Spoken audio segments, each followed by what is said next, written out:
evening and welcome to Monday Night Politics Meet the Candidates, presented by the Dallas Examiner. I'm Molly Finch Belt, publisher of the Dallas Examiner. The Dallas Examiner has presented Monday Night Politics for over 12 consecutive years prior to elections. The Dallas Examiner does not endorse candidates. We seek to inform the community so that when they go to the polls, they are informed voters. All candidates who provide their email addresses on their applications when they file for office are invited to participate in Monday Night Politics.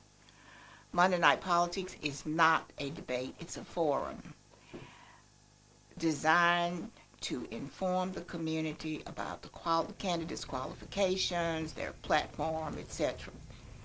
We could not present Monday Night Politics without our sponsors, who are nonprofit organizations, and they do not endorse either.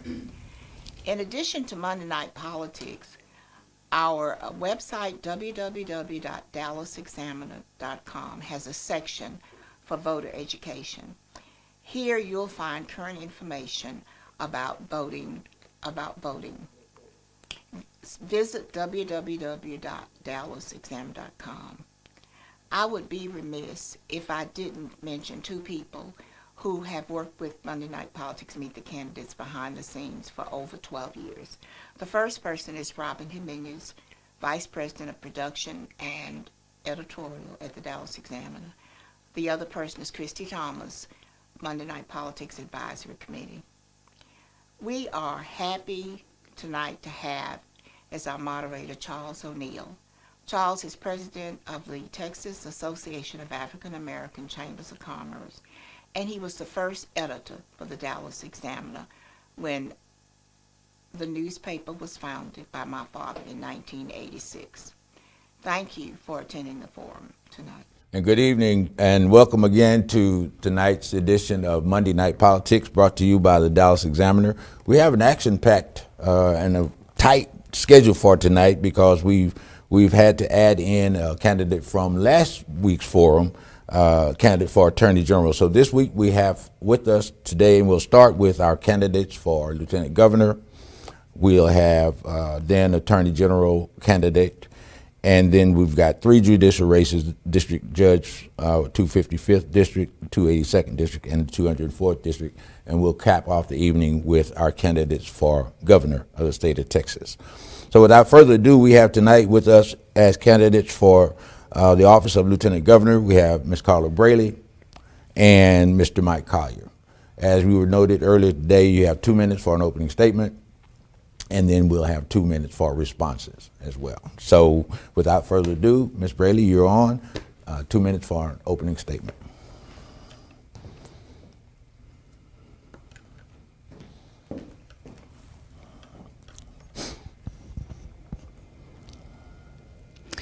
Hello, audience. I am so glad to be with you and so delighted that you all have taken upon yourself to remain connected in the world of politics, particularly in the state of Texas.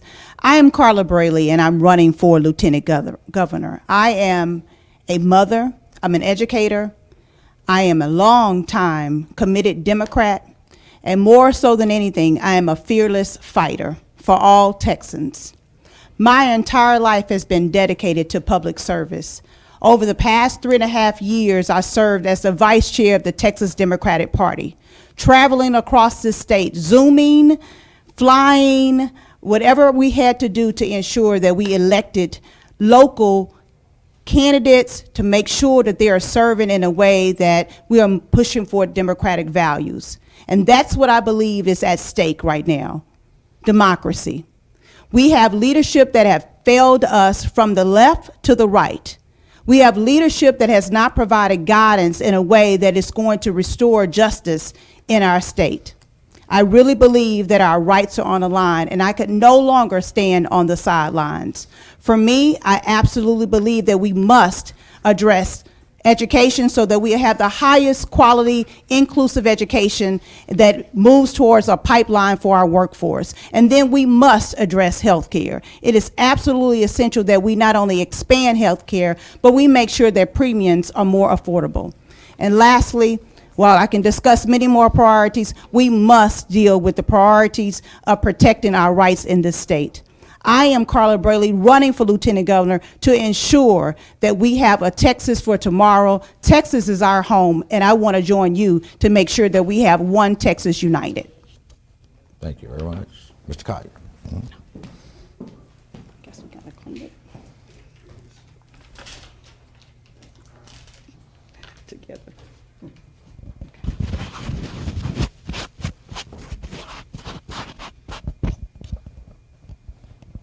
Thank you.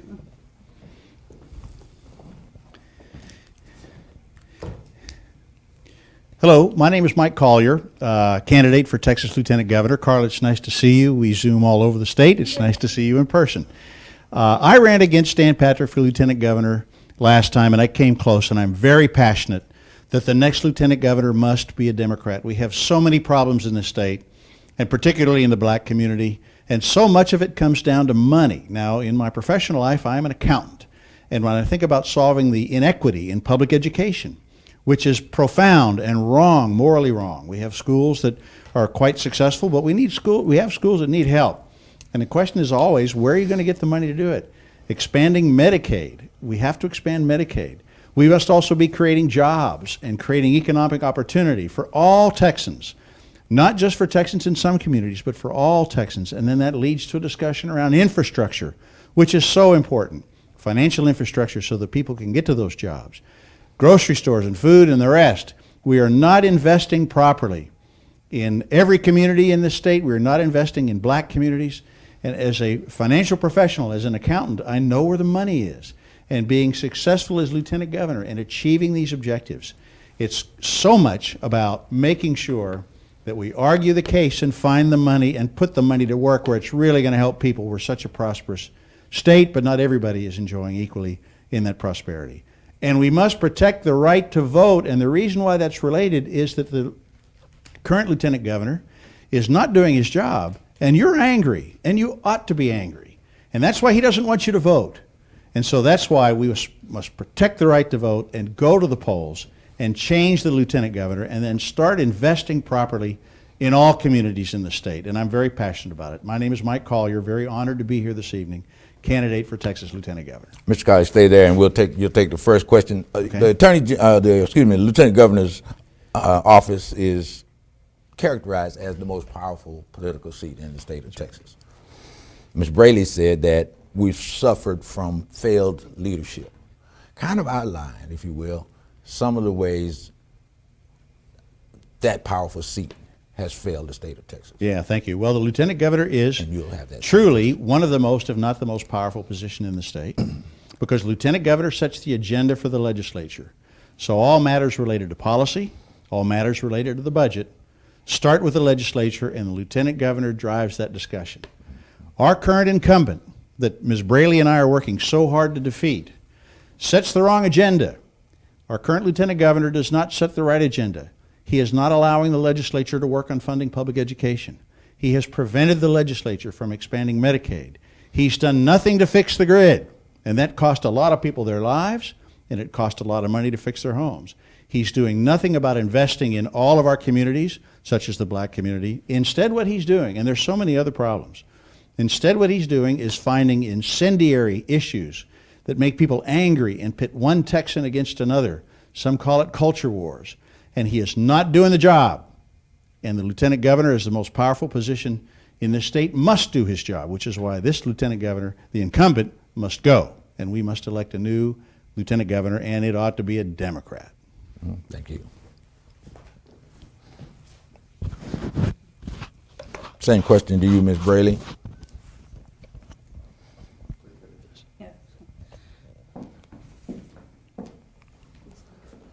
And the question was, in an office as powerful as is the Lieutenant Governor's office in the state of Texas, you mentioned in your opening that we suffer from failed leadership in that position. Okay. Yes. Thank you for the question. You know, the Lieutenant Governor for a number of years has been noted as being the most powerful position in the state of Texas, primarily because not only does the lieutenant governor serve in a capacity when the governor is not available, one.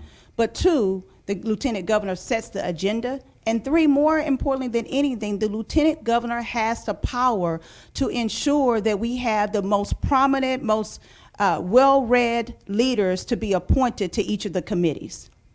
And that is where so many of the decisions are made in terms of where a bill will actually reside and how that bill will go throughout the legislation. And so the legislator. And so we have to make sure that we do not play politics with people's lives, and that is what we're seeing in the state of Texas, that we're choosing to be divisive rather than to join and make sure we have leaders that are appointed to these positions that are actually dealing with issues like the power grid, to make sure that we have the proper oversight, but not just oversight, but also plan, and how we plan to do that, and how we plan to be transparent with the information that is dispersed to Texans. But more so than anything, the lieutenant governor can ensure that our rights are protected and that the funding that we receive in schools, that it is enhanced. I was listening to one of the constituents to say that it's been 21 years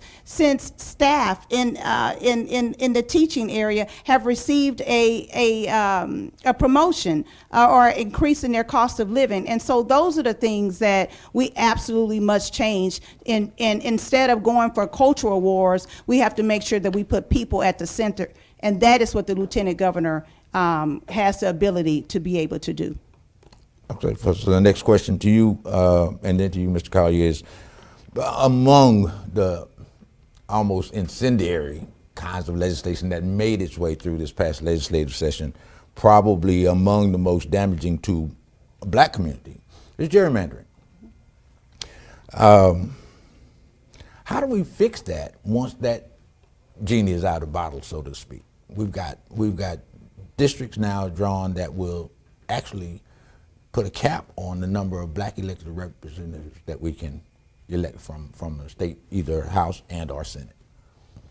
Well, I believe that it's several things that we can do. One, y'all, we have to vote. I know that sounds like it's not the best response, but the reality is we have to vote to make sure that we retain our vote. The reality is what is happening in the state of Texas is not new. If we understand the historical nature in which many of politicians that have not necessarily been on the side, and I'm going to say in this sense, communities of color, that they have worked to suppress the representation primarily in the black community. I would say black and brown communities, because what's at stake, it makes sure that we are going to have a curriculum that is going to deal with equity. We're going to have housing to make sure that proper loans, not only proper loans, but also that people can maintain them. And so what is at stake is not only voting, but we have to make sure that we bring others to the table in terms of stakeholders. We have to make sure that these discussions are happening at the grassroots level. Oftentimes, community as well as faith leaders are not brought to the table, but having a clear-cut understanding of what is happening on the ground. But I tell you, for me, Charles, at the end of the day, we have to make sure that we exercise our vote, even though we know that there is a precedent. At one point or another, we have to make up our mind that by any means necessary, we will vote, because our vote is our voice. And that is how we'll be able to overturn a lot of these divisive and extremist agenda that is being moved forward, because this is only the beginning. I really believe that we are at an anti-democratic movement, and it's happening right here in the state of Texas. And we have a lieutenant governor that has stated over and over that part of the problems of Texas is dealing with the black community. Outstanding. Yes, sir. Thank you.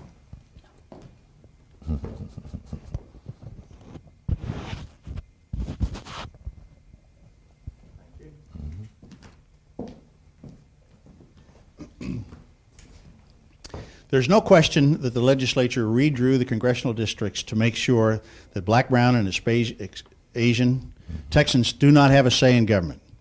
It's morally reprehensible. It's racist. And there's no doubt and even Senator Kelseliger from Amarillo recently testified that it was done for that purpose. A Republican senator testified in court of law that it was done for that purpose. It's wrong. It's anti-democratic. I despise what they've done. Now, here's what we need to do to settle this. 11 other states have moved to an independent redistricting model where instead of the legislature drawing congressional districts for the sole purpose of retaining power, ignoring what it does to the voice of black and brown voters, instead you have a separate, independent, non-political commission drawing district lines so that everybody's vote and everybody's voice matters. 11 other states have done it. Texas must do it too. Only one elected official can make this happen, and that's the lieutenant governor, because the lieutenant governor can set the agenda, can get the vote out of the legislature, put it up to a vote by Texans, and then Texas will go to an independent redistricting model. Not only will that save democracy in Texas and give you a voice, which is essential, but the rest of the country will watch this. We have a huge problem with this, not just in Texas, but in many, many parts of the country where Republicans are trying to take away your vote and take away your voice, and we can't stand for that. And if Texas, when we win the battle for an independent redistricting commission, because we have a Democrat lieutenant governor who drives the point home and succeeds, many other states will follow. We will get credit for saving democracy, and that is so essential and a very, very important part of my agenda. Thank you. And the next question to you, Yes, please. should you be successful in being elected? We've talked healthcare, we've talked education, we've talked voter suppression.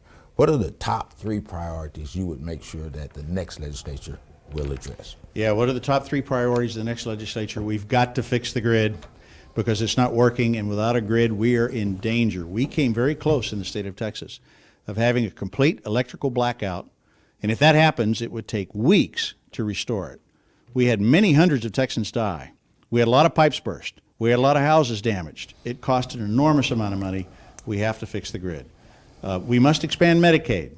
That's a good deal. We should do that because people are working as hard as they can, the best job they can find. It's not their fault that they can't afford health care. The cost of health care has just gone up much more rapidly than wages, and so we have to expand Medicaid. We need to make sure that our education, if we don't get education right, we're not going to get anything right.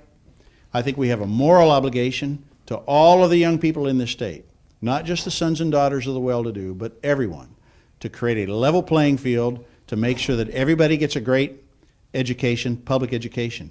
And in black communities in particular, those funding formulas have been designed to starve your schools.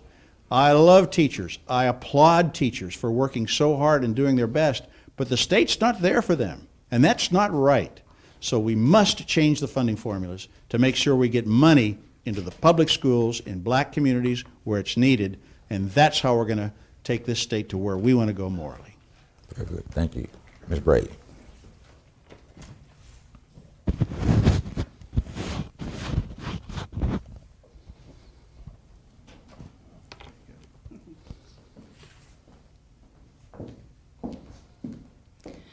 Well, I wish I could say that it was really just 3 priorities, but the reality is we are in a very bad place in this state. But there is hope. One of the most important things that I absolutely believe that we have to address is education. Education is our pipeline in many ways, and it should not be the pipeline to prison, but it should be the pipeline to enhancing the workforce of tomorrow. We have to make sure that students do not receive an education based on their zip code, and that we have equity in education in a way that they have exposure to various types of opportunities to go into, whether it's vocational education or to extend their education to 4-year universities. We have to make sure that that is afforded to students, whether they're in urban, suburban, or rural areas. Also, in terms of healthcare, we have to make sure that we are not leaving money on the table, because that is what's happening in the state of Texas. We have over $10 million that are there that we're not taking advantage of. We have to make sure that everyone has access to affordable healthcare regardless of where they are, and that even when people are working every day, they have to make sure that they actually have affordable premiums.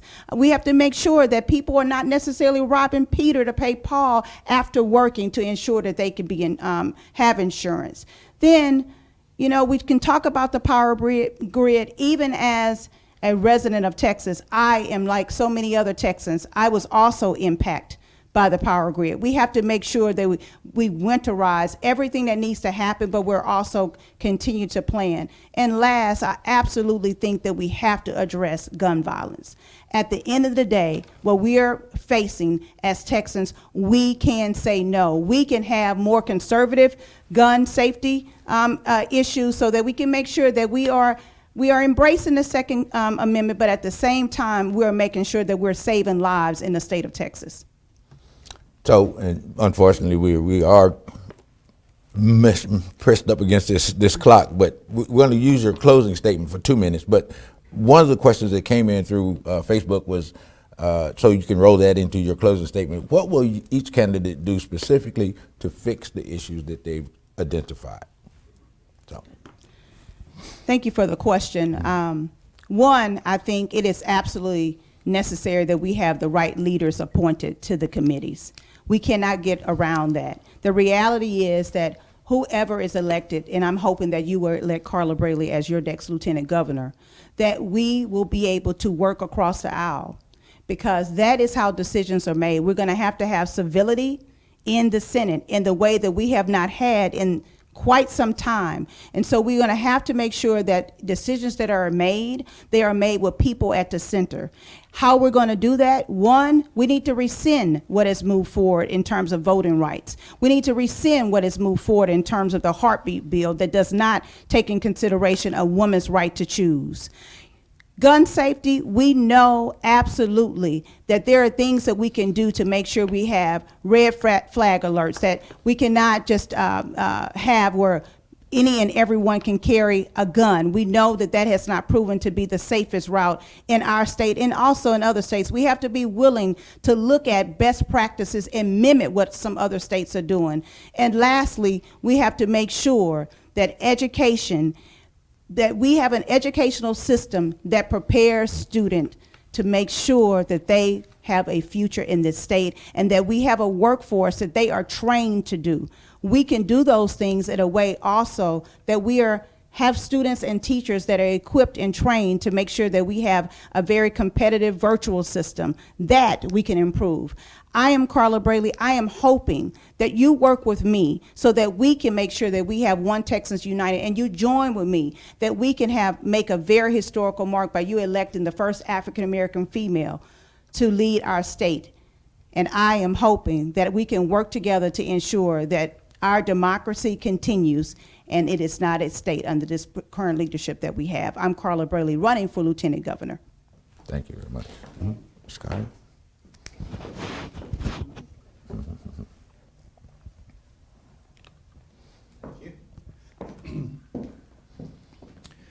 Well, the things that Carla Braley and I talked about tonight are shared by the majority of Texans. When we talk about the importance of expanding Medicaid, when we talk about funding public education so that it's fair for all communities, when we talk about fixing the grid, when we talk about investing in communities, Texans actually want this. The problem is we aren't getting it out of the legislature. And the reason why the legislature isn't acting in a way that's in our best interest and your best interest is because the lieutenant governor blocks these things. He does not want these things to happen.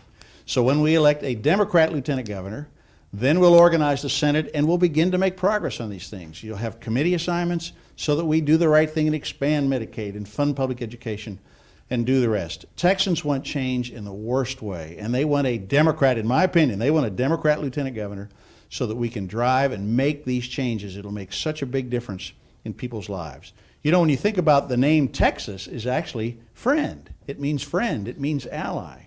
And where is the compassion, where is the empathy, where is the sense of community? It's gone and it needs to come back. A lieutenant governor who shares our values, who has a passion for every community, who's willing to make the case and make the investment so that we solve these problems will make a huge difference in the state. The lieutenant governor has that kind of power. My name is Mike Collier. I'm here humbly asking for your support and for your vote to be that next lieutenant governor. Thank you very much. Thank you very much for our candidates for Lieutenant Governor, Ms. Carla Braley and Mr. Mike Collier. Thank you so much for attending tonight. Thank you. We'll take a very short break, and then we'll hear from Mr. Lee Merritt, our candidate for Attorney General. Thank you.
And welcome back to this edition of Monday Night Politics. And we are here at the race for governor for the state of Texas. We have two of the four Democratic challengers for the seat. We have with us Mr. Beto O'Rourke and Mr. Mike Collier here with us tonight. We're going to go. I'm looking right at it. I'm looking right at it. Apologize. And we will go in alphabetical order, as I noted, and we'll have 2 minutes for opening statements and 2 minutes for responses. So, Mr. Cooper, you're first. Thank you. For the record, again, the name is Michael Cooper, and I am a candidate for governor of this great state of Texas. All my life, I've had to fight. A lot of people don't understand what that means. When you're African American, grow up in Southeast Texas like I did, I had to fight for recognition, position, and then I had to maintain that. And in the automotive industry, I fought for those positions. I fought to make millionaires, multiple millionaires. Once they saw the talent and they saw the fight in me, they realized that not only one group of people, but multiple groups of people can do the job. And that's what I've been fighting for. I've been fighting for your rights. You know what I told my kids what you need to do with a bully? You push back and say no. And we have a bully right now in the governor's mansion. And we're saying no to him. We're saying no to him and all the things that he has done when it comes to voter suppression, calling special sessions, letting horrible bills come through. 666 bills. I was fighting for your rights. Back February 2nd, 2021, I made up my mind, and I had a made-up mind to fight for your rights. I fought against voter suppression from Beaumont, Texas, to Austin, Texas, to Washington, D.C., where I was arrested for women's rights. That's right. There's a thing called a heartbeat bill, and I fought against it, and I was arrested for that. Came back to Beaumont and told everybody, we have a fight on our hand, we have a snake in the grass, and we have to take their head down. And that's how we do it. That's the reason why a lot of my folks in Beaumont, Texas say, well, why not go to school board? Why not become a city council? Why not become a mayor? We don't have time. Time is at hand right now, and we need somebody who's going to show up and fight a bully. I became the president of the Southeast Texas Toyota Dealers Association, and guess what? I maintained and got the naming right to the Toyota Center. It is where the Houston Rockets play. We need somebody that's going to think outside the line. We need somebody that's innovative, motivated, and ready to go. My name is Michael Cooper. I am your candidate for governor of this great state of Texas. Thank you so much. Mr. O'Rourke.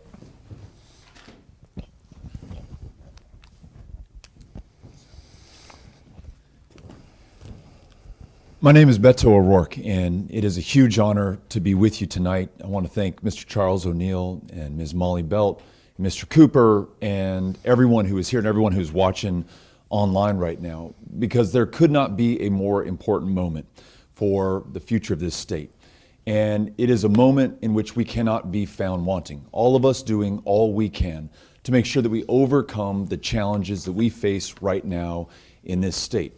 We have a governor who's taken us to the far extreme end of his party, banning reproductive health care decisions for the women of this state, ignoring police officers and sheriff's deputies, and signing a permitless carry bill that allows anyone to carry a loaded firearm in public in this state, and ignoring the most important issues in front of us, like making sure that we can keep the lights on and that this electricity grid in the power generating capital of North America actually works and works for everyone. If we can get past him, win this race, then there's no stopping the good things that we can do for one another, like making sure that the best jobs in the United States of America are created right here in the state of Texas. That we focus on making sure that our public schools are world class, and regardless of your zip code, your income, or any differences between us, you have the best chances at the best outcomes in your life. And then moving forward on common sense solutions that Republicans, Democrats, independents, people all across the state of Texas can agree on, like making sure that we expand Medicaid so that more people can see a doctor, we bring more money into our communities, and we lower our property tax bills, or legalizing marijuana so that we no longer put people behind bars for possession of a substance that is already legal in most of the rest of this country. We can do these great things if we win this incredibly important election, and I'm here today to ask for your support and your vote in this effort. Mr. O'Rourke, you take the first question.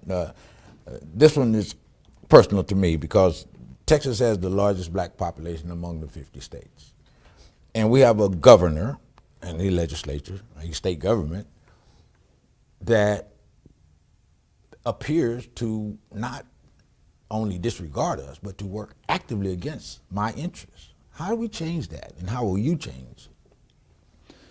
You're absolutely right in the description of the problem. And there's so many different areas that we can point to right now and measure the consequence and the cost of a governor who is working against his own people. Right here in the state of Texas, we're at the epicenter of a maternal mortality crisis that is 3 times as deadly for black women in the state of Texas. Now, it didn't just happen this past year. It's been going on ever since Greg Abbott has become governor. As more reproductive health care clinics close, it is harder not only to get an abortion, but it's harder to get a cervical cancer screening or reproductive health care help or to see a doctor of any kind. And that's why we're losing people in this state faster than almost anywhere else. It's also in Texas where in a kindergarten classroom, a black child is 5 times as likely to be punished, suspended, or expelled as a white child for the same infractions in front of the same teacher. That school to prison pipeline that we so often hear about begins not in high school or middle school, but when those kids are 5 years old and absolutely defenseless against the systemic racism that we still have, not just in our criminal justice system, but all too often in our systems of education. We need to understand these issues so that we can correct them, so that we can overturn the governor's ban on reproductive health care, for example, and focus on that maternal mortality crisis to help the women of Texas survive and to thrive going forward. We need to make sure that there's not just equality, but equity in our classrooms, and we need to specifically look at what it will take to hire more black men to be in those classrooms so that there's representation in every part of public life in this state.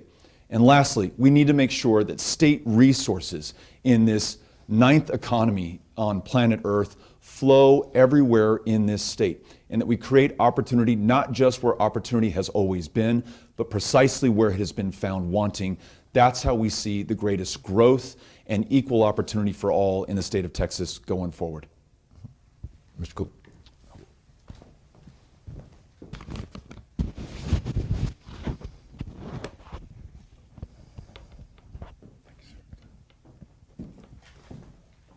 Same question. All right, great. Well, it's amazing. My daughter, she proposed this statement to me when you're talking about Black lives.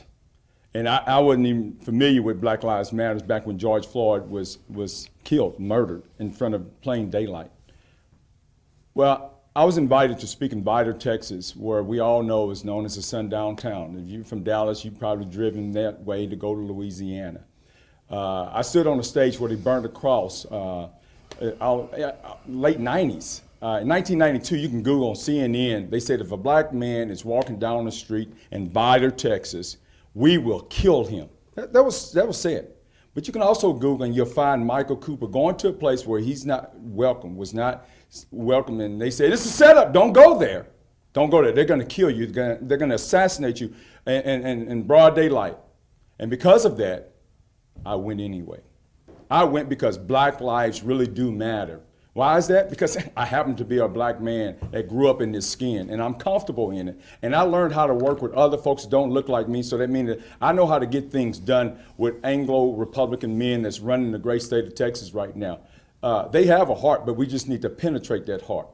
We need to go there and show love first. And that's what I did in Vidor, Texas. And I stood on the stage and the man challenged me. He said, but my life mattered too. I said, but my daughter told me to tell you this, that when my house is on fire, that you better make sure that you call the fire department for my house. And right now, my people, we on fire right now. It's not just the women that's dying after they give birth in the state of Texas. It's not just me. It's all of us right now. Black and brown people, we're in trouble. Poor people, we partner with the Poor People Campaign to bring attention to all people with that lives that matter right now. And I told that Anglo man, I said, listen, your life does matter, but right now, don't get mad at me because my house is on fire.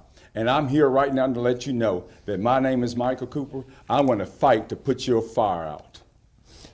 Stay here for this question. That's kind of a follow-up to that, because one of the things that's most disappointing to me, most disturbing to me is while all of these attacks on my rights are going on, I'm being asked to pay for that government to abuse me, so to speak. One of the things that I do in my other hat is I work for black business owners in the state of Texas. and our state government, after 40 years of enabling legislation, manages somehow to spend 1% of its procurement, goods and services, with black-owned businesses. I think that's criminal. So what would you do to address this glaring disparity in our presence in the population, our presence in ready, willing, and able businesses ready present themselves to do business with our state, and our results after 40 years of legislation to cure that problem? We're at 1%. Brother Charles, it's amazing that you asked that question. It's almost like you wrote it for me. I work with the Black Chambers in Southeast Texas, which is also in Harris County. I work with my local chambers. I'm also on the diversity for the chambers. I have many hats. You know, there's so many backgrounds that I have: master's in psychology, working on a PhD. But I never sleep but 4.5 hours a night because I'm up thinking about those kind of things, Brother Charles. And so what I've been working with is some of those chambers leaders to make sure that they, and you're probably familiar with this, is that they are certified DBE ready, because there's Build Back Better money that's coming down, $1.9 trillion coming down. And if we do not have African American companies in position ready to receive that money is going to be marked and earmarked for someone else. There's a new minority out there, and I'm okay with Hispanics, I'm okay with females, but there's still African American minority groups. Matter of fact, I'm from the automotive industry. In 2006, there was an issue where President Obama and all of them, they had to bail out General Motors, they had to bail out Chrysler, but there were some companies they didn't have to bail out. I worked for both of those companies, Toyota and Ford. We did good business, but we had to bail them out. But nobody bailed out the minority black man and woman that had a automotive business in the state of Texas. I'm sorry, not just state of Texas. In the United States, there were 800. Now we're down to 300. Now they're building those dealerships back, and those dealerships are not coming back as African American dealerships. They're just known as a different form of minority. Let me be clear on this, is that we need to train our people right now, make them ready to receive the Build Back Better money in the state of Texas. And if we don't have them DBE certified and ready to go, we're going to miss that money, and they're going to rewrite the way that they disperse the money. So I'm telling you right now, you need to recoup your businesses and your paychecks with Coop. Thanks so much. Mr. O'Rourke, same question.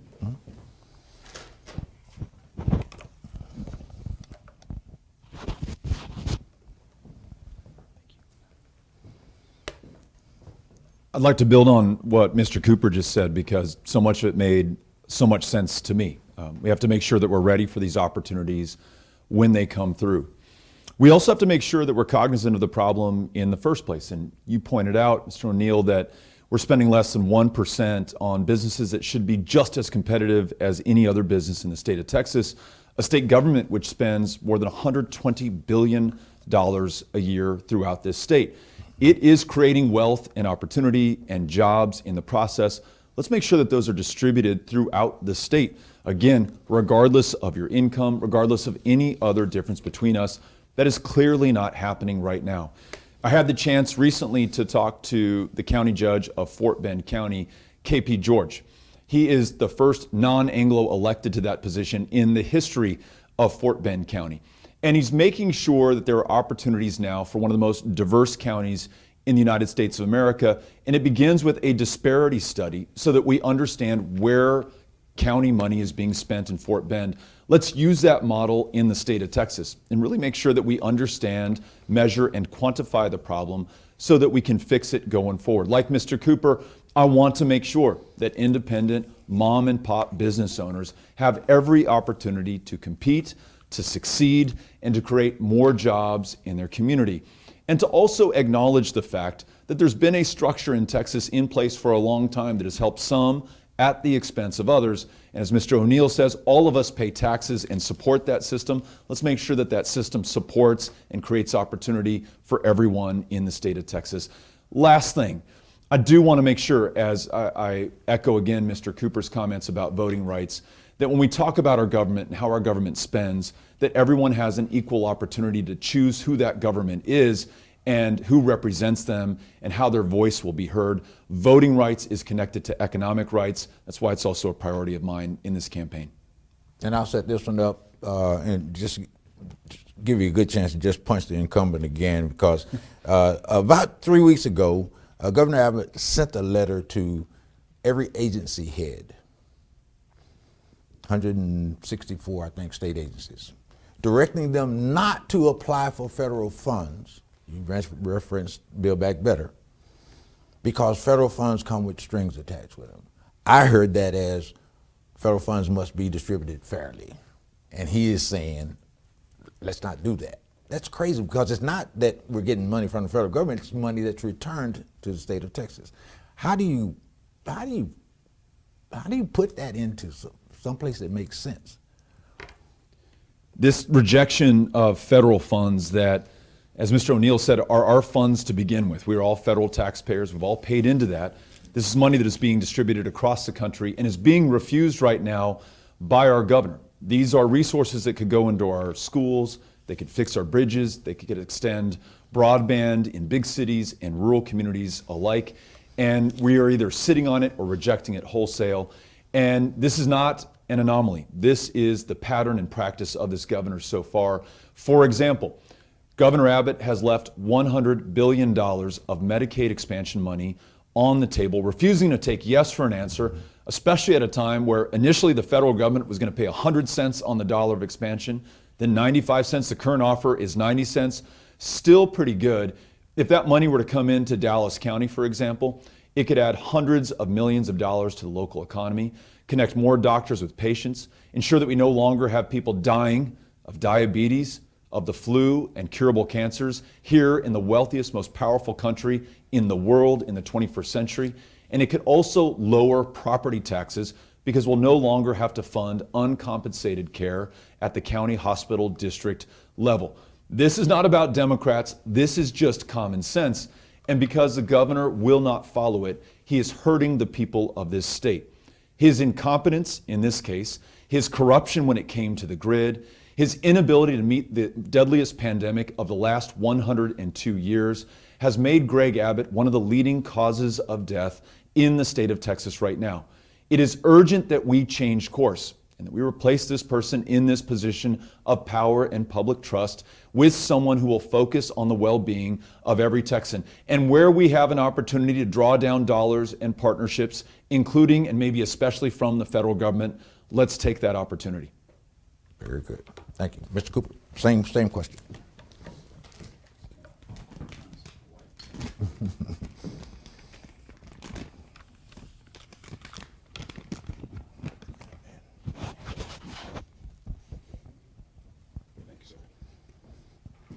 Same question. Yes, sir.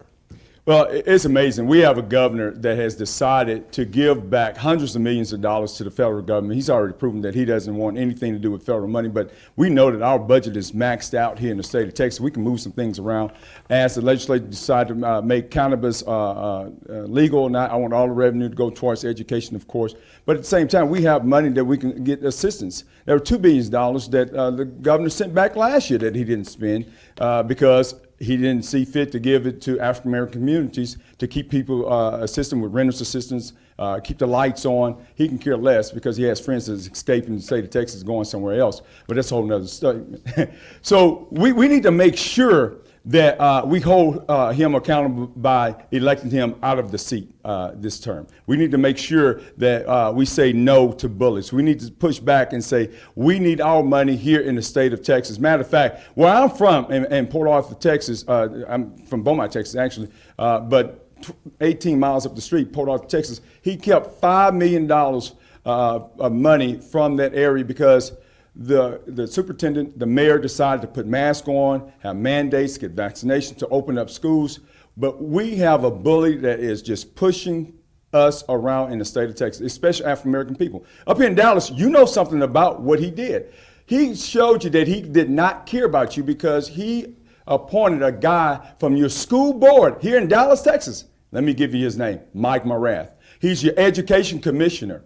And he has failed the state of Texas. We're 47 out of 48 right now. How in the world can we be Big Bag Texas. Don't mess with Texas. But he's messing up our education system. We have an issue in Texas. His name is Greg Abbott. He must go. Boy, I wish you were in this room with me right now. I feel a chant coming on.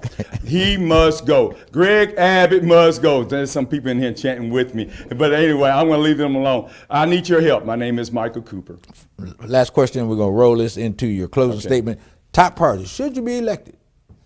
Top priorities upon assuming office, and then roll into your closing statement. Thank you for that. Right now, my platform is education. A vote for Michael Cooper is a vote for your children, a vote for yourself, and for all Texans. Y'all, I happen to be African American, but at the same time, I represented everybody. I grew up in the South. You have to. You can't just represent one group because I'm a minority for sure in the South. So at the same time, we need to make sure we push education forward. We need to grow our own school teachers. We need to make sure that they have a livable wage. If you divide, my wife is a retired school teacher. She's here with me today, had a stroke, TIAs, everything else. 27 years, she had to sit it down. We struggled for a while, but that's okay because our children are worth it. The education system is where we need to put all of our focus at, and we need to give the attention to it. Listen, some people might say, well, who is this guy? Where does he come from? I'm glad you asked that question. I've been living for 56 years, and 35 of those years, I have been fighting for the folks in Southeast Texas as a civil rights worker, as president of NAACP. I wear several hats, pastor, giving out food, taking care of the homeless, giving out water. I don't always put it on camera, but we do the work. That's what we need to do. Education is key. Grow our own school teachers and make sure that they go to a state-funded school, hopefully HBCU school also. We need to give funding to our schools, our HBCU schools. We can't fail with those schools. The other thing we need to do is make sure that we have the expansion of Medicaid and have a program for that. Inbox me at www.cooper2022.com because I have more details. 34 seconds will not cut it because that's how much time I have left. Because I need to talk to you about making sure that we have medical insurance in the state of Texas. There's some places in the state of Texas, they're doing it right. But I want to make sure that we do it for all Texans. When's the last time you've been to a fancy restaurant? You saw a menu. Well, guess what? When you go to ER, they don't show you a menu. You get it 2 weeks, 3 weeks later, and you find out you spent $70,000. And you said, man, if I'd known that scalpel was $10,000, I would have asked you to bring it home because you know that you do it when you go to the hotel. Some of you got the towels. My name is Michael Cooper. I'm out of time. Thank you so much. Mr. O'Rourke.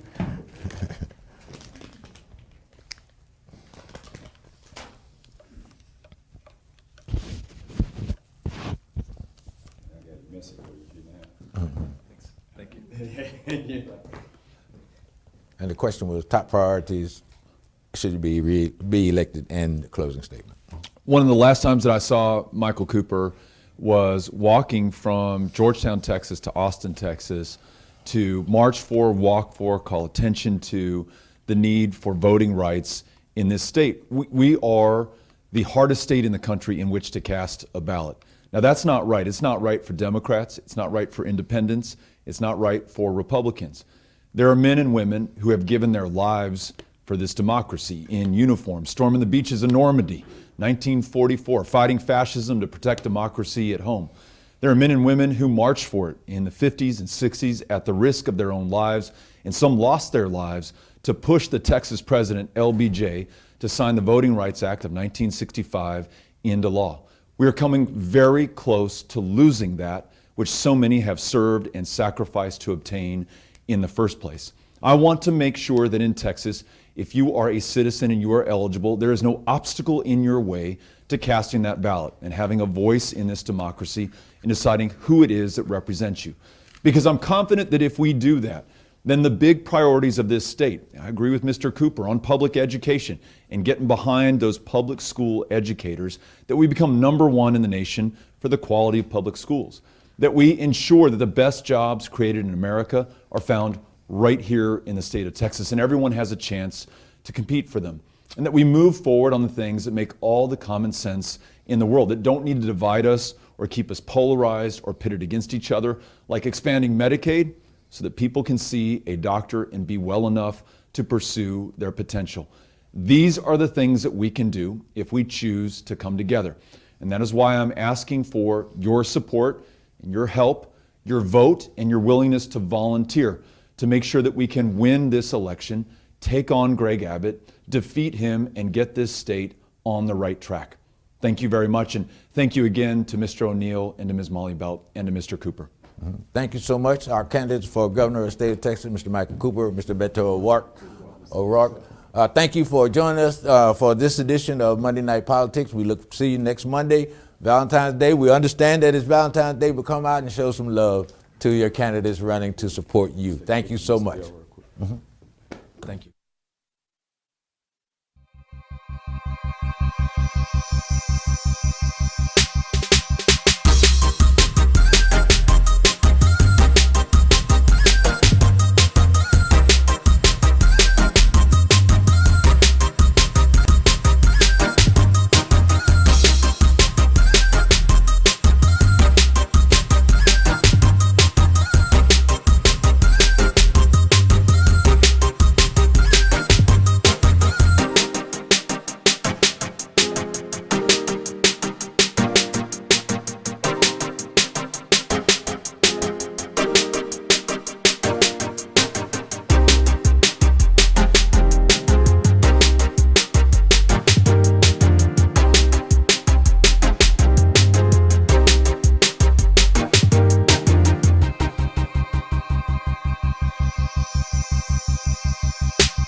welcome back to Monday Night Politics. Tonight we have with us candidate for District Judge, 282nd Judicial District here in North Texas.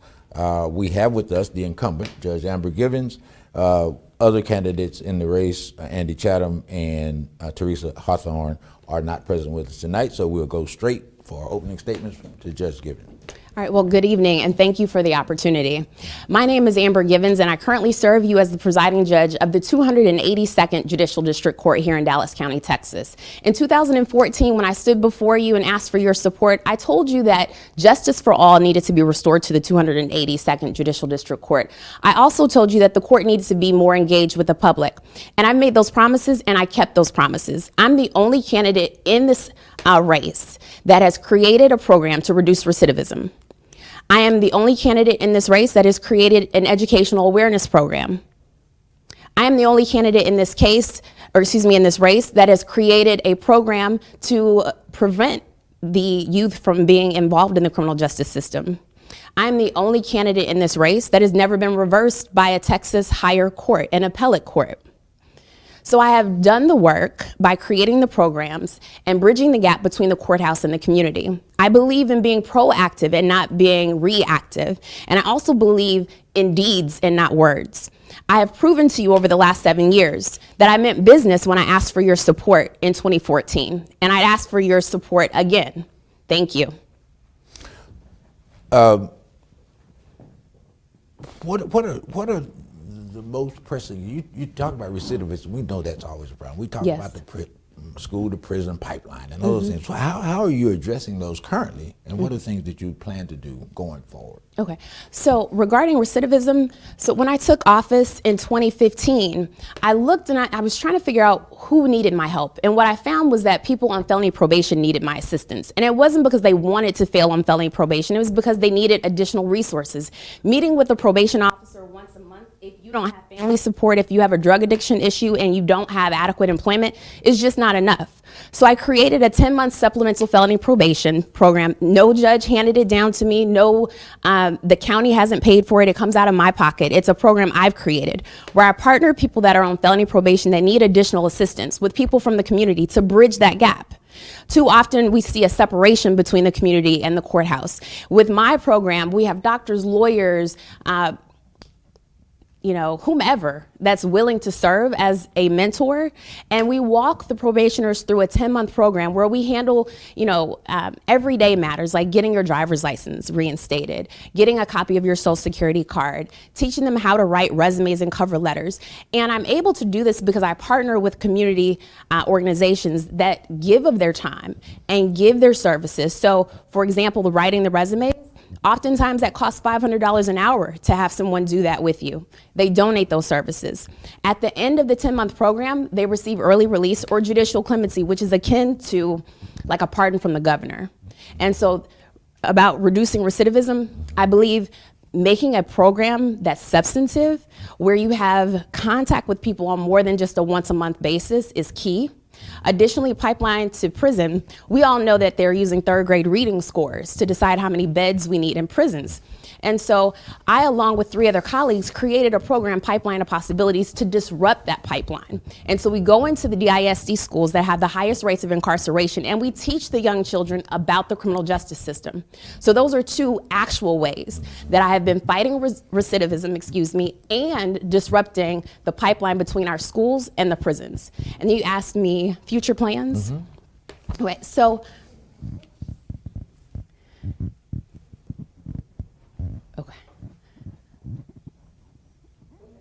Okay. And so you asked me about future plans. So I am going to rework my empowerment program. And when I say rework, so there's nothing, we've graduated over 200 people from the program successfully. And when I say that, it's gonna be the pay it forward edition. So we're gonna have people that have graduated previously come back and pour into those that are in the program themselves. So that's one addition that I'm going to make to my court. I'm also in the works with a nonprofit to provide free psych services. Now, we see a number of people when I get the evals from probation that things have happened to them in their lifetime and they haven't talked to anyone about them. And it creates a space where they find themselves continuously in the court system because they're not addressing the issues. So I'm working with a nonprofit to provide free psychological services to people that are on my probation. Additionally, I'm going to continue to work with State Representative Carl Sherman. I am on one of his committees, and what we do is propose legislation, and that's something that I'm going to continue to do. Okay. You noted earlier that you've never been reversed, right? Right. And we talked in other other judicial races about this seeming, and I'll call it antipathy, but it's just real right-wing concern over the number of black female judges that have been elected in the state of Texas. What do you think about that? Okay. And wrap your closing statement into that. Into that? Yes, okay. ma'am. Well, so I'm from Missouri, where judges are appointed by the governor. There is an organization that conducts a report every year called the Gavel Gap. What the Gavel Gap does is look at the diversity in the community versus the diversity on the bench. And Texas fails every year. Okay? And most states in the country fail because the community doesn't look like the bench. So I'll say that's a problem. And so if someone thinks that it's a problem that the community is starting to look like, or excuse me, the bench is starting to look like the community, I think it's probably a personal one. Because every year, I would say 50% based on that report that's conducted by a nonprofit are failing because there's not a lot of diversity on the bench. Now, with my closing, I would tell you that when I took office and when I actually was campaigning in 2014, I told you that I would not sit in this seat and just be comfortable. I told you that this wouldn't be about me sitting on the 282nd Judicial District's bench, that this would be about me being in a seat where I would do the work. And so I'll tell you that I submit to you that anyone that subscribes to the status quo will always be threatened by me. I submit to you that I have been sitting in this seat and I've had the audacity to not be silent. I've had the audacity to speak up when it was necessary, and not for public credit. I did it behind closed doors. It ended up being in the news, like in 2018 when I realized that police departments were cherry picking courts to get results that they wanted. Even though I got texts that said, you shouldn't go, you'll get opponents, I went anyway. Why? Because every individual, I don't care what crime you're accused of, you are entitled to a fair judiciary that has not been picked by a police department because they have a desired result. Also in 2020, after George Floyd's murder, we saw white attorneys in Dallas take to Facebook, and they called black people during the protest subhuman and animals.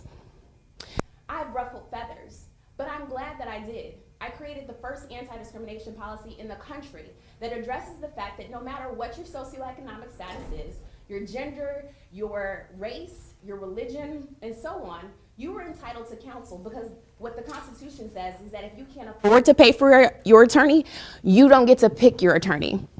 But we all know, as we undeniably have seen across the country, that enough is enough for status quo. I stand up against the status quo. I am here to disrupt the norm and make sure that justice and equality is really a reality for all people in Dallas. I'm going to ask for your support. I am in the middle on the ballot, so put on your blinders, focus on what's important, and vote for Amber Givens for the 282nd Judicial District Court. Thank you. Thank you so much. Thank Judge, you. the incumbent for the 282nd District Court, Judge Amber Givens. Thank you so much. Thank you. And the last of our judicial races will be District 204.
Good evening again, and welcome back to Monday Night Politics. Tonight, in this segment, we have candidates for District Court number 255. We have the incumbent, Judge Kim Cooks, and the challenger, Ms. Vonda Bailey. So thank you so much for your attendance here tonight. We're going to go in alphabetical order. So B before C. Ms. Bailey, 2 minutes for an open statement. Remember to address the cyber audience. Thank you. Is this on? Yes, ma'am. Oh, okay. Thank you, and good evening to everyone. My name is Vonda Bailey. I am the change needed in the 255th court. I am a wife, a mother, a Dallas native. I have a 2-year-old, a rambunctious 2-year-old at that, and a 12-year-old. And I have been a practicing family law attorney for the past 8 years. Families get justice for the things that they need through inclusion and equity. Inclusion is absolutely necessary. This includes people of who suffer from mental health disorders, as well as children and indigent persons. Equity is necessary, and it is not a one-case-fits-all type deal. Once elected, I will ensure that I am partnering with mental health professionals to ensure that people that suffer from dyslexia or schizophrenia or any other type of mental health disorder receive services that they need in order to interpret and understand a court order, because it reduces the future risk of violation, as well as make mandatory counseling for individuals who are in divorce cases as well as child custody cases, and make that mandatory for those children. A clothing closet for indigent litigants who may not look presentable while they're in court. This boosts the morale of the court as well as the confidence of the individual. These are changes that should have occurred in Dallas County courts on yesterday. Mending the broken families begins with the reunification of the families. I am asking for your support and your vote to help bring these changes to the 255th District Court. Thank you. Vote Vonda. Thank you so much. Judge Cooks.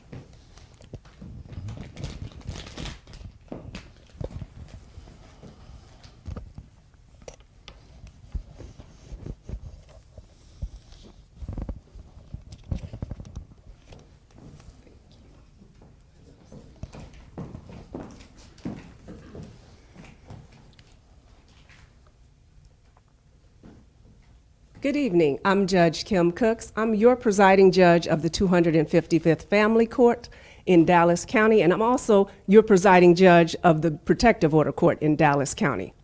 I am seeking your support in re-election to the third term in this court. When I ran in 2013, I made the promise that I would mend the broken families, and that's exactly what I've done. So by mending the broken families in family court, it deals with child support, child custody, CPS, and divorce cases. And with CPS cases, I made sure that children would not go into foster care, but first go to family members, church members, and friends. Because statistics show that that minimizes the trauma, the permanent trauma that children will have as adults. And that would make a reoccurring cycle for children to be in CPS care and for them to not parent well. So we want to end that trauma by allowing them to be with family members and friends. Also, the law provides in family court that I have the ability to incarcerate someone in the Dallas County Jail for non-payment of child support, as well as not following court orders, such as allowing visitation. But instead, I don't believe the taxpayers should have to pay for someone to be in jail for non-payment of child support. Instead, we have the Choices program that allows them to have jobs, get job skills, and still be involved in their children's lives, because ultimately they need to be financially responsible and be able to still walk their children to school. I am asking for your support in re-election. I'm Judge Kim Cooks for Mending the Broken Families. You stay there, Judge Cooks, for the next question, and then it'll go to you, Ms. Bailey. And this is not directly related to your court specifically, but we saw an interesting dynamic in the last legislature, if you will. And I think, if I opine, I'd say it was because of the election of so many black female judges in both Dallas and Harris counties. And we saw the legislature it got animated over changing the qualifications for who gets to run for judge and who gets to sit as a judge. Can you address that for us? Absolutely.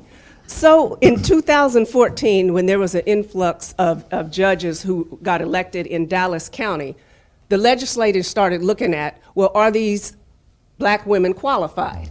And then they decided that the black women were automatically qualified. It didn't matter if they went to Thurgood Marshall School of Law, whether they went to Harvard, whether they went to Yale. They felt that just because the color of our skin, that we were black, that we're not qualified to sit as judges, and that we were taking the position of good judges, and good judges being that of white judges. And then in 2018, in Harris County, when 19 African-American women were elected, they then worked to change the legislation. And, you know, this is part of systemic racism, and it occurs with the Dallas Bar Association also. Because the Dallas Bar Association knows that when they give low ratings to African-American judges, which they have across the board, every family law judge, juvenile judge, criminal judges, they've given low ratings because they know that then when they look to someone to go to the Supreme Court, like they have an opening Supreme Court or any appellate court, they're going to look at that and say, okay, they're not qualified, and they're going to justify why an African-American woman shouldn't be sitting there. So, you know, this is part of systemic racism, and it's unfortunate because we are just as qualified as anybody else to sit on that bench. And the ultimate gauge of whether we are qualified is the Judicial Conduct Commission, whether we've gotten complaints as to our conduct on the bench, and also the appellate court, whether they've reversed us on many cases because we don't know what we're doing. And that's not the case with the African-American judges. Very good, thank you. Mr. Bailey?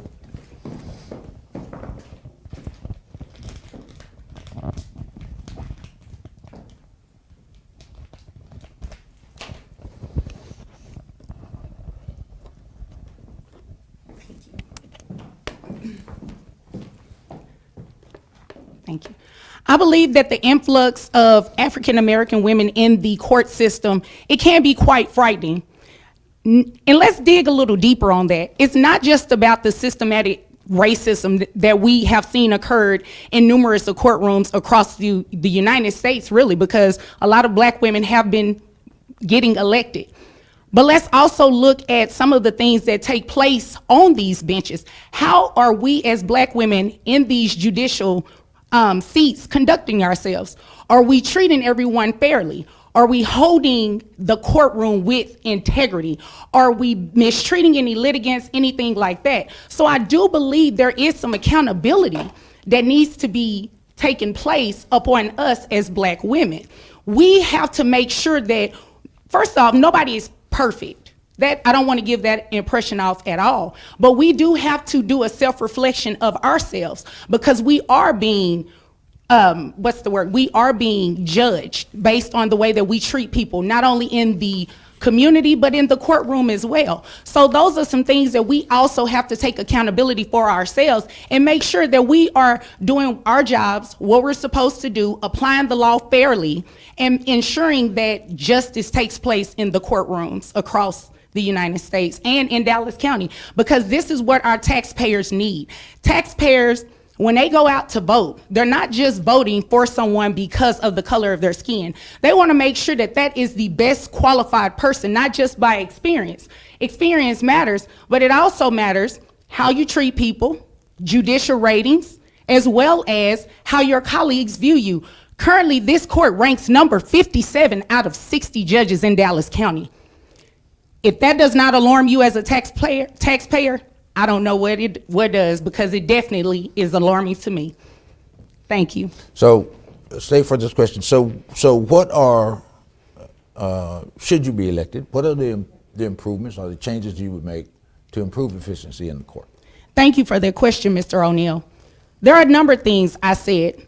As I stated earlier about the mental health disorders, people that suffer from those, there needs to be a resource provided in the courtroom to assist these people. A speech therapist, maybe someone who deals directly with people who suffer from mental health disorders, to help these people understand the importance of following a court order. That's the only way that we're going to ensure that they don't return to the courtroom for violating a court order. As I mentioned earlier, which I've already been in the process of working on, the clothing closet for indigent litigants.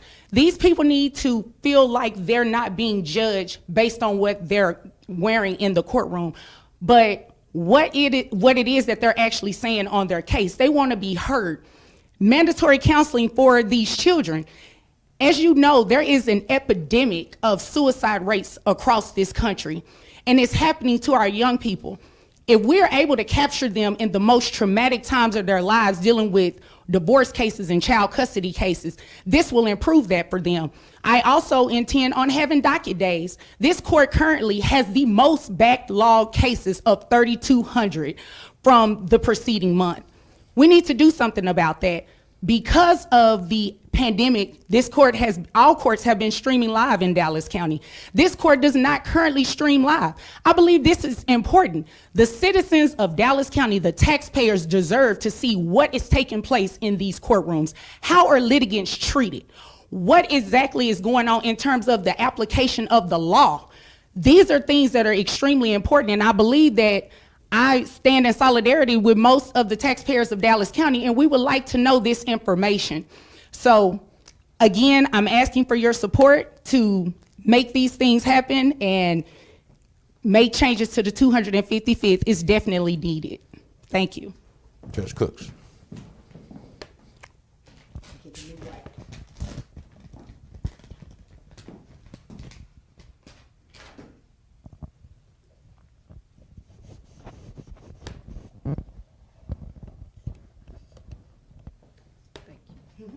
If you're reelected, how will you, what are the things that you would do to improve efficiency in the court?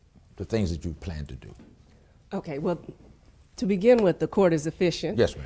Already efficient. Yes, ma'am. And there is no backlog in the court. There's no backlog in the 255th court. There's no backlog in the protective order court, and I'm proud to say that. You know, we have worked throughout the pandemic, and there are two options. This is why experience matters. The Supreme Court of Texas has said there's two options, that you can be on YouTube or you can have your Zoom code on your website. My Zoom code is on the website for everyone to come see. The protective order court is live on YouTube. You can watch the protective order court there. So as far as efficiency, and before, even before I took the bench in 2015, you know, services were provided throughout the family court through mental health. And those are not services that, you know, they're already there. As they're there for psychiatric evaluations, psychological evaluations, parenting facilitators. They receive counseling. They receive, you know, job skills. They receive parenting classes. So all of those services are already there. That's why experience matters. So, 2 minutes for a closing statement. And that's where we are in our program tonight, okay? Okay. Well, thank you. Yes, Thank ma'am. you for having me. Thank you, everyone, for listening. Thank you for allowing me to be your judge of the 255th Family Court. I am asking for your support for re-election so we can continue to mend the broken families together. Approximately 20,000 cases have come through my court already, and we have mended the broken families. You can look at the appellate rates and see the overturn rates. You can look at to see if I've been reprimanded for my performance on the bench. None of those have occurred. So I am asking for your support for re-election. And so I also need your support so we can continue. When I took over protective order court in January, it wasn't a full and up and running court. And I made sure that it would be up and running and it could be fully staffed for all the domestic violence cases and for everyone who needs a protective order. We have partnered with UNT Law, and they have a clinic with their domestic violence class where they have law students so they can get experience and be in the courtroom and help these self-represented litigants as well as indigent people file their paperwork. We also have in the family court, in 255th Family Court, we've partnered with SMU Law and UNT Law, where they also provide clinics, and they come to the courthouse and they help people who are indigent and who cannot afford an attorney, who want to represent themselves with all the paperwork so they can maneuver through the court and get a result and get their disposition as needed. And one of the other things I pride myself on, when there's a trial in the court, you get your result immediately after the trial. So you have finality, and whatever services you need to go, that you're ordered to go to, you can start those services. I'm Judge Kim Cooks. Let's continue to mend the broken families together. Vote for me, show me love, February 14th. Thank you so much. And Ms. Bailey?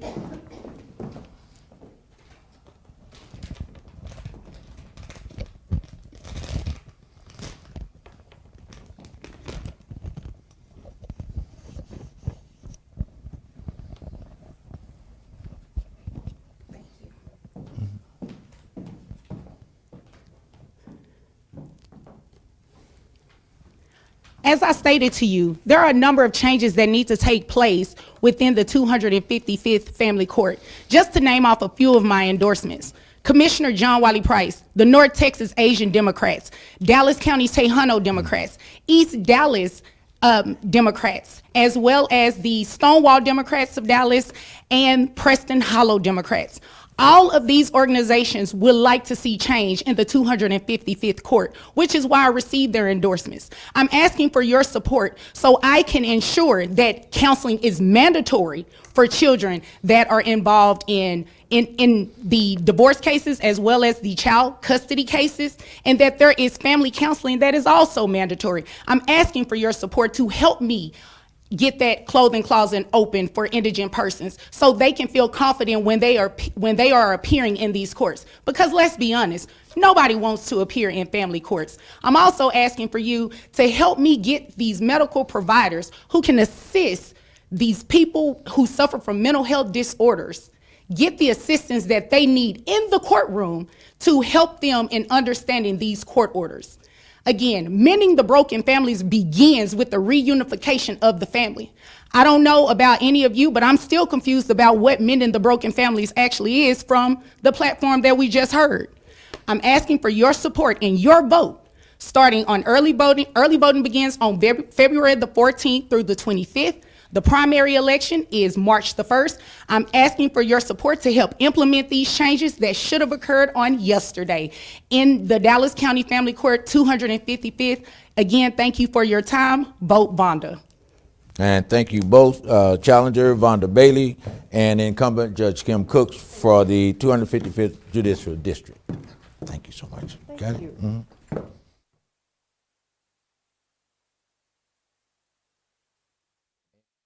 We'll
And welcome back to Monday Night Politics. And tonight, in this particular segment, we have the candidates for district judge in the 204th District Court. And we have with us the incumbent, Judge Tammy Kemp, and the challenger, Ms. Bree West. So thank you. We'll go in alphabetical order. 2 minutes for opening statements.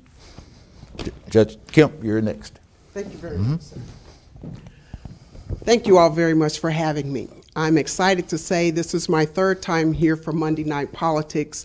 Each experience has been unique and dynamic, and I'm surprised and welcome to see how you are greeting us this evening. Thank you all to the creators of this format. I want to tell you that my name is Tammy Kemp. I currently serve as the judge of the 204th Judicial District Court. In 2014, when I was campaigning, I made promises to you. I told you that I would be accountable to the public. I've been that. I told you that I would be compassionate towards victims. I've been that. I told you that I would be fair to the accused. I've been that. I would like to continue serving as your judge in the 204th Judicial District Court. And let me tell you about some of the things that I've done during my time in this court. When I took over this court, it was dead last in efficiency and money spent in bringing cases to trial. The incumbent who sat on this seat was the most reverse judge in the county at that time, handling felony criminal courts. I took that court from the bottom to the top. We have consistently ranked among the most efficient, the most accountable, and having the most disposition of cases. That's been my joy and my pleasure to do that during these past 7 years. I've also served as the presiding judge over the felony courts. This is my second term, and I currently serve as the presiding judge of the felony domestic violence court. I've kept my promises to you. I've been efficient, I've been economical, and most importantly, I've been professional, knowledgeable, and I have yet to be reversed in any of the criminal trials that we've had, be they in front of a jury or in front of a judge. I pride myself on knowing the law, being prepared, and being ready to serve. Please continue to keep me as the judge of the 204th. Thank you. Ms. West, opening statement.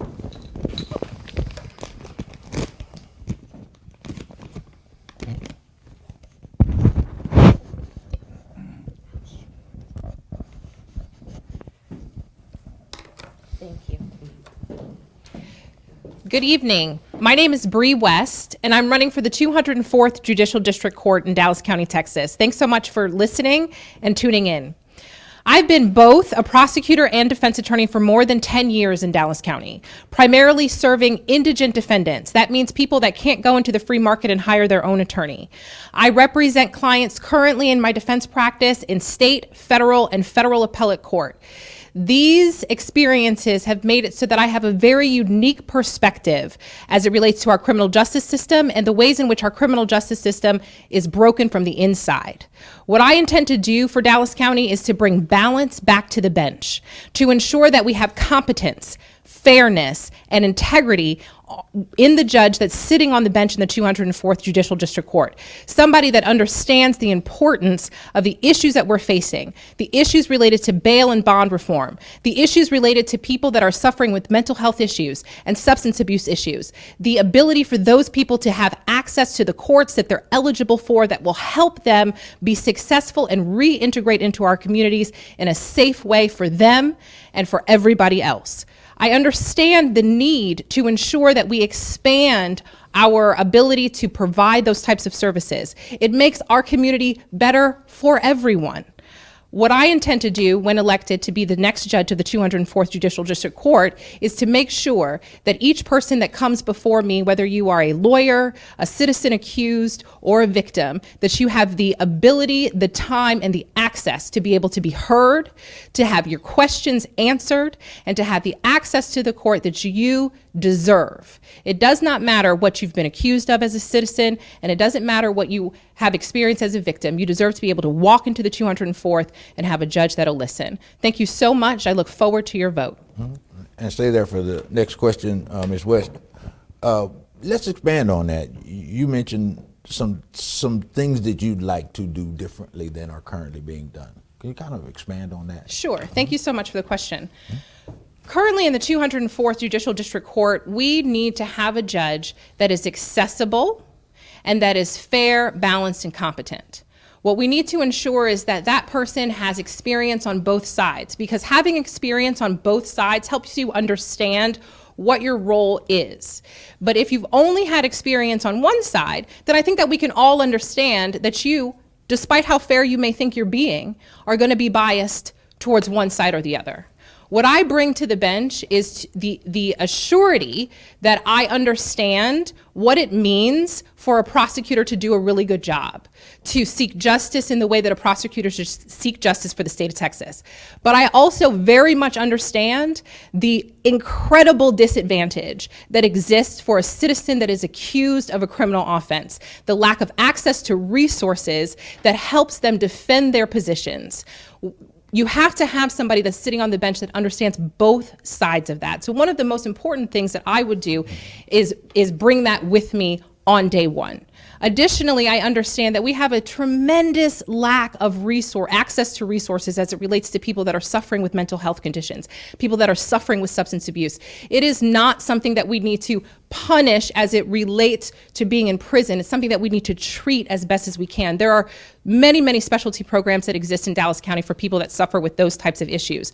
But there's not enough room. There's not enough funding. So one of the big things that I intend to do is to not just leave things where they are and say, well, this is how they've been done and this is what we do. No, we've got to expand those programs. We have to advocate for the funding to ensure that we can expand those programs for the people that are eligible so that they can have access and room to have their cases addressed in a way that addresses the things that they're experiencing. So that's another thing that I intend to do on day one as I walk into the 204th Judicial District Court. Judge Kemp, that's your court, right? so tell us about the functioning of your court, how it is delivering for the citizens that come before you.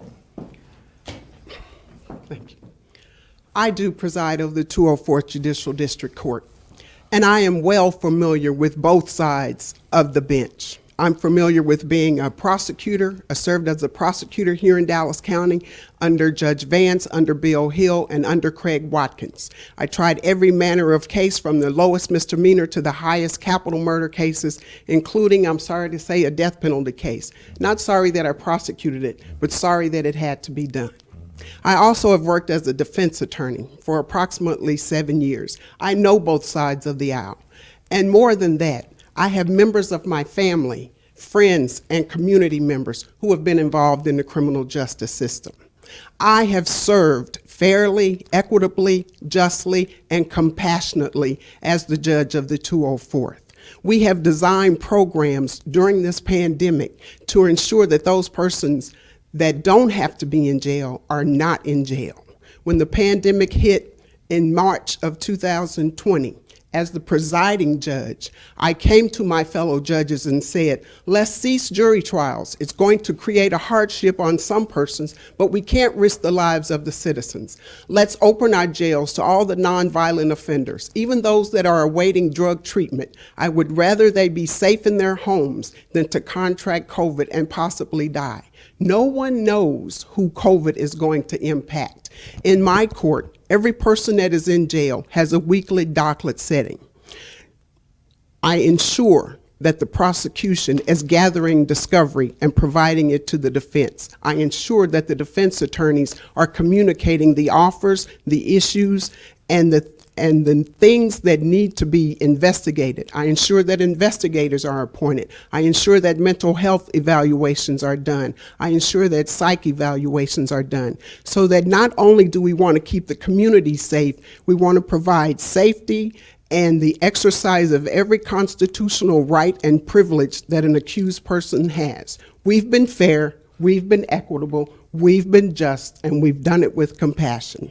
Thank you. Very good. So stay here for this final question and roll it into, if you will, if you don't mind, roll it into your closing statements. We've asked other candidates in judicial races to weigh in, just at least give it, it's not an opinion, but weigh in on the legislature's seeming animosity toward the presence of black female judges in recent election seasons. So that has been a concern, and it almost went into real legislation this past legislative session. And so kind of address that and roll that into your closing statement. Okay. It is no secret that the vast majority of persons that I deal with in the criminal justice court, my felony court, are persons of color. It is no secret that all parties that enter into my courtroom feel some sense of relief and fairness, and if not anything else but a cultural understanding that I can understand and appreciate their circumstance. You know, no one had anything to say when all 33 judges in Dallas County happened to be Caucasian. No one saw any need to alleviate that system. But when we became experienced, when we became acknowledgeable, when we became professional, when we sought to make change, when we exercised our right to vote, then suddenly they want to change the game. It's the very reason why this democracy sits on the precipice of destruction. We don't seek to mistreat anyone. As an African American female, I resent the fact that someone thinks because of the color of my skin, I cannot mete out justice fairly. I took an oath to uphold the Constitution of this United States and the great state of Texas, and to enforce all the laws and statutes fairly, equitably, and justly. I've done that. And to seek to have me to remove because I am holding up the morals, the convictions, and the hope of this country is inherently wrong, and we will continue to fight and to vote and to deny that. I am more than qualified to serve in this position. I have not been reversed on any case that I presided over. And that's not because I'm black. It's because I'm professional, knowledgeable, experienced, and I cut my teeth in the criminal court system. And I resent that for all of my people. Thurgood Marshall said, a black snake and a white snake are the same. They are a snake. A good judge, be they black, white, Hispanic, Asian, is a good judge. We've got to vote. We need a new governor. I'm glad he sits here tonight. We need a new attorney general. I saw him earlier tonight. We need a new lieutenant governor. We will make change in Texas. Please vote. Vote Tammy Kemp, March 1st, and from Valentine's Day through February 25th. Thank you. Thank you so much. Ms. West? I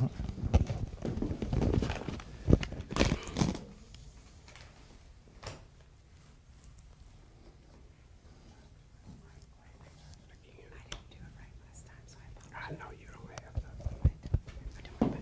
You're fine. Thank you. Here are some hard truths.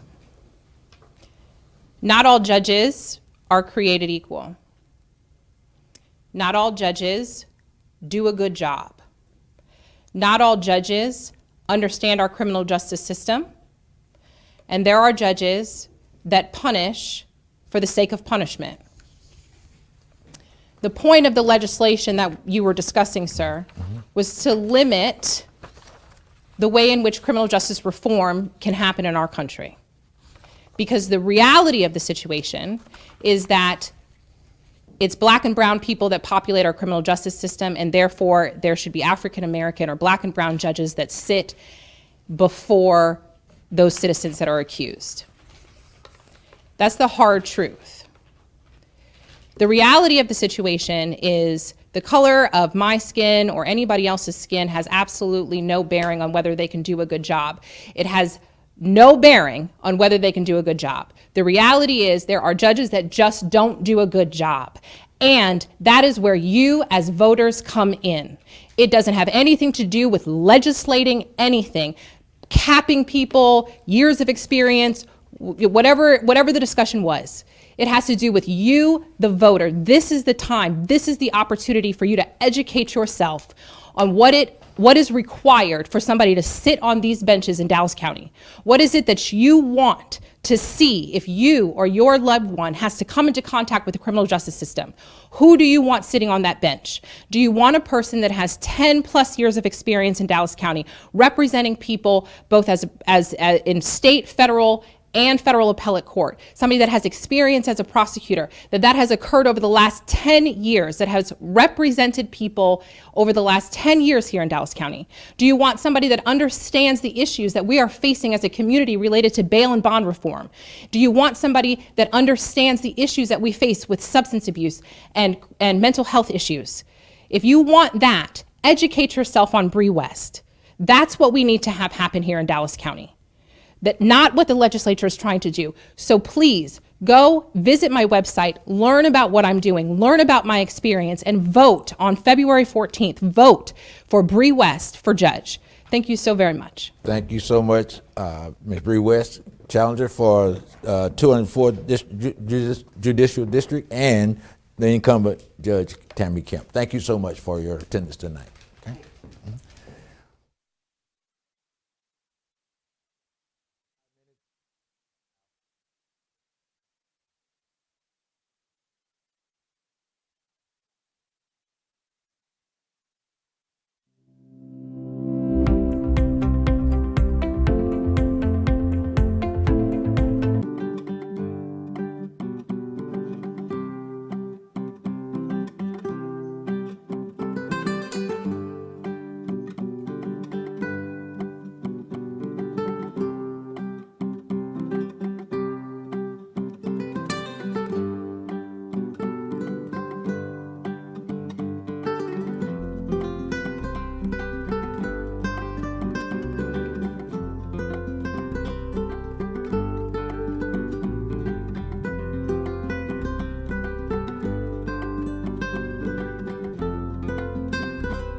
And welcome back to Monday Night Politics. Tonight we have with us one of the 3 Democratic candidates for Attorney General for the state of Texas. We have Mr. Lee Merritt, who was originally scheduled to be with us on last week and was called away. But we want to say welcome to Mr. Merritt. Thank you so much for attending tonight. We'll start with a 2-minute opening statement. Talk to the camera. All right. Hello, my name is Lee Merritt, and I am humbly asking for your help becoming the next Attorney General for the great state of Texas. I'm familiar to the Dallas community because this is where I started my civil rights practice. It was from here in Dallas that I began to represent families who had their rights violated by state actors, by corporate discrimination, and by other forms of hatred. One of the first major cases that I took in this region was the case of 15-year-old Jordan Edwards. And we were able to help secure one of the first convictions of a police officer in Dallas County in almost 50 years. We went on to represent the family of Ahmaud Arbery and Botham Jean and Tatiana Jefferson, and honestly, far too many names. The way I like to discuss it sometimes is through an analogy about finding babies in the river. There's a story of a young man who saw a bunch of baby in the river, so he hopped in the river and pulled the baby out and returned it to the mother standing on the shore. But before long, he heard the cry of yet another baby, and he hopped back into the river, and he received the praise of the community for repeating his heroics over and over again, until finally he asked, who's throwing all our babies in the river? Dallas, I'm asking you, who is throwing all our babies in the river? I've worked not only as a constitutional attorney, but as an organizer, working for the Texas Organizing Project, helping to start the Grassroots Law Project, where we elect progressive prosecutors through Dallas County, Bexar County, Travis County, all throughout the state of Texas, so that we could push forward a human-based agenda with practical, common sense solutions for things like the war on drugs, for the mental health crisis, for a unique attack on our public schools and on women's rights. I'm the attorney for this moment to stand up for the people of Texas, and I'm asking for your help to become your next Texas Attorney General. Thank you. Now, Mr. Merritt, you've referenced or referred to the Attorney General's office as the people's lawyer. That's right. How has the current Attorney General failed to be the people's attorney? Well, Mr. Paxton seems to be interested in only serving one client, one person, and that's the person of Donald Trump. And in many ways, he has acted as his personal attorney, filing lawsuits against the state of Georgia, for example, to overturn the outcome of their election. That was failing the people of Texas. He stamped that embarrassing lawsuit on behalf of the people of Texas. He's gone after Texas women, trying to enforce a ridiculous statute that flies in the face of basic principles of law, such as standing, and basic constitutional principles well settled by Roe v. Wade. Now, there's an argument that Roe v. Wade is under attack and it may fall, but until it does, it is the law of the land and it's the responsibility of the Attorney General's office to uphold it. As a former school teacher, one area in particular that has bothered me about the current Texas Attorney General is his unique assault on public schools and local controls over both our academics and our safety in the classroom. This Attorney General has filed dozens of lawsuits against school districts across the country in an attempt to undermine the elected officials, the school board representatives, the superintendents, our teachers and our educators, making our classrooms a political playground. I have 5 children, all under the age of 12, in our public schools here in Texas, and it is our responsibility as parents and my responsibility as the people's lawyers to stand up and fight for them. And the last 2 you referenced, in fact, the last 2 attorneys general of the state of Texas, where the number of times that they sued the federal government as a badge of honor. So how is that? How can you reconcile that to the failure of those attorneys general to be the lawyers for the state of Texas? Well, it sometimes seems like the Republican Party has forgotten that we are one member in the United States of America. Now, I think that Texas is the best state in the country, but we are still a part of this country. And as such, there are certain minimal rights that we are expected to protect. And they have seen it as a badge of courage that they've repeatedly filed suit against our Department of Justice. the Republican Party has taken the Attorney General's role since the last time a Democratic has held that position and expanded it tremendously. The growth of the Texas Attorney General office to an office that has a budget of $1.26 billion, over 3,000 employees, and a unique Solicitor General position that just started when Cornyn was the Attorney General. And when Paxton was the Attorney General, Governor Paxton was the Attorney General, he appointed Ted Cruz as the Solicitor General, and he gave him this charge. He says, look over the state, and if you can find conservative values to fight for, then I'm encouraging you, using taxpayer dollars, to do it. We need a charge in the opposite direction. We need to hire talented, elite Solicitor Generals who can take on the assault on voting rights that's occurring across the country, who can take on the human rights crisis at our border to ensure that there are translators, judges, attorneys there, social workers there to meet that crisis instead of a buildup of militarization that does none of us any good. We need an attorney general who will stand up for some of the highest property taxes in the country, someone who is a consumer protector and is dedicating his craft to fighting for the things that actually impact the people of Texas. Our candidates for Lieutenant Governor, who were with us earlier, addressed the question of how they would use that seat to ensure our voting rights are preserved. How will you approach that as the state's Attorney General? Sure. And in answering the question and how I plan to protect our voting rights, some of it has to do with working with the DOJ, as you just mentioned. Now, my client is always going to be the people of Texas, and it's my responsibility to advocate not for what's best nationally, but what's best for the people of Texas. And those two things do not have to be diametrically opposed. The Department of Justice has filed lawsuit against the state of Texas because of a clearly racist and gerrymandered map. That is not a suit that I would oppose them on. It is obvious that map is a violation of the Voting Rights Act. It's a violation of basic tenets of fairness, and I would take them up on looking for ways for Texas to improve. One of my good friends and classmates from Morehouse College, Chris Hollins, fought, and one of my brothers in Omega Psi Phi fought to make voting easier in Harris County. He brought 24-hour polling locations. He brought drive-through voting locations. He made mail-in ballots easier to access. And the Republican legislator did all that they could to roll those protections away.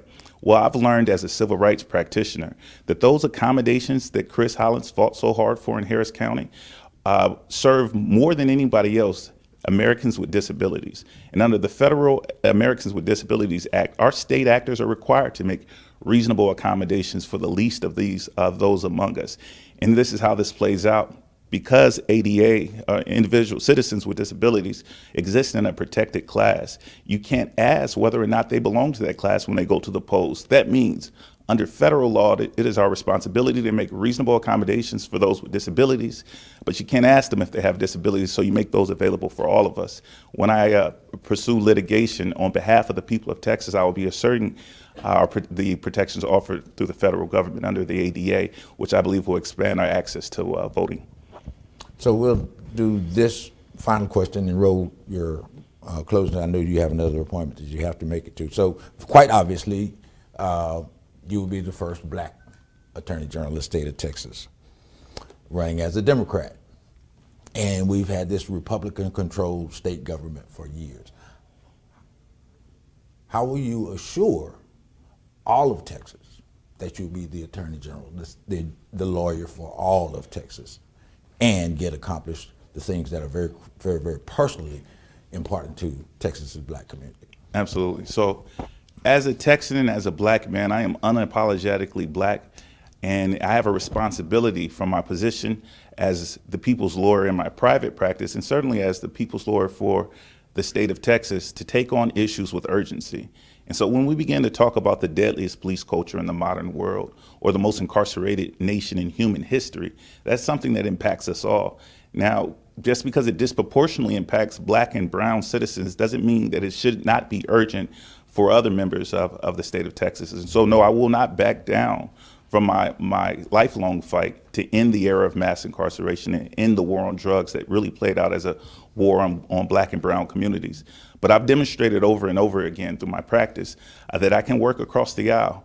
I was one of the few people without cameras present that went into the Trump White House and discussed executive orders necessary to ensure that people with disabilities, for example, are not met with violence. Right now, they're 16 times more likely to be encountered with violence. I knew that they didn't necessarily care about my skin color in that White House, so I brought to them first responders, firefighters, police chiefs who had had their loved ones killed or brutalized by first responders. I went on to make that argument before the United States Senate.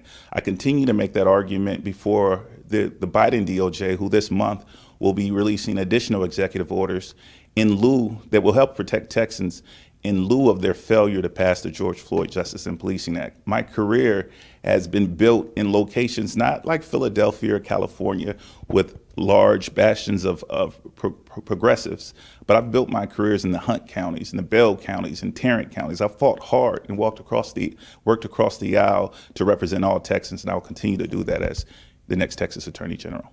Thank you so much, and thank you for your attendance tonight. Mr. Lee Merritt, candidate for Attorney General of the state of Texas. Thank you, sir.